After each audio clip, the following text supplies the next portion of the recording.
প্রিয় বন্ধুরা, মানবতার রাজনীতির ধারক হিসেবে আমি বলতে চাই, বাংলাদেশের বাহিরে অসংখ্য ভার্সিটি আছে যেখানে সরাসরি দলীয় রাজনীতির প্রভাব বিস্তার করা হয় না।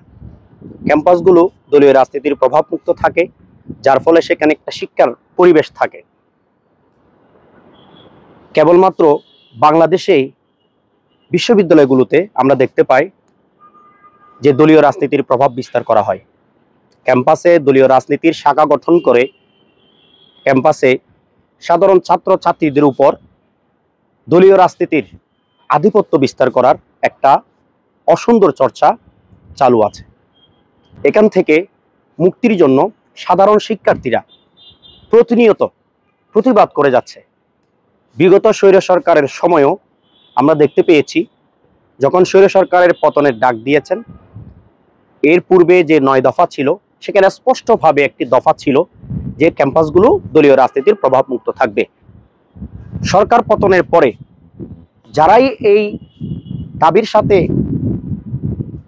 একত্রতা ঘোষণা করেছে, এই দাবির সাথে নেতৃত্ব দিয়েছে, তারাই আবার দল গঠন করে ক্যাম্পাসগুলোতে দলীয় রাজনীতির প্রভাব বিস্তার করার অপচেষ্টা চালাচ্ছে। বর্তমান ঢাকা বিশ্ববিদ্যালয় সহ প্রায় প্রত্যেকটা বিশ্ববিদ্যালয়ে এই দলীয় রাজনীতির প্রভাব বিস্তার চলছে। এই দলীয় রাজনীতির প্রভাব বিস্তারের ফলে সেখানে সাধারণ শিক্ষার্থীরা বিভিন্ন সময় হুমকির মুখে থাকে। বিশ্ব ইনসানিয়ত বিপ্লব স্টুডেন্ট ফ্রন্ট সবসময়ই দাবি করে আসছি যে শিক্ষা কেন্দ্র বা শিক্ষালয়ে দলীয় রাজনীতির প্রভাব বিস্তার চলবে না। দলীয় রাজনীতির শাখা গঠন করে সাধারণ শিক্ষার্থীদের উপর কর্তৃত্ব আধিপত্য বিস্তার চলবে না। ক্যাম্পাসগুলোকে দলীয় রাজনীতির প্রভাব মুক্ত রাখতে হবে। ক্যাম্পাসে শিক্ষার পরিবেশ, সুন্দর পরিবেশ তৈরির জন্য শুধুমাত্র রাজনীতির একাডেমিক চর্চা থাকবে।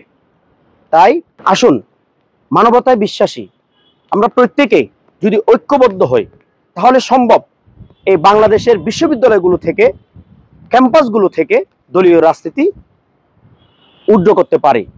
আমরা যদি সবাই সোচ্চার হই, অবশ্যই সরকার মানতে বাধ্য যে ক্যাম্পাসগুলোতে দলীয় রাজনীতির প্রভাব বিস্তার চলবে না। বিশ্ব ইনসানিয়ত বিপ্লব স্টুডেন্ট ফ্রন্ট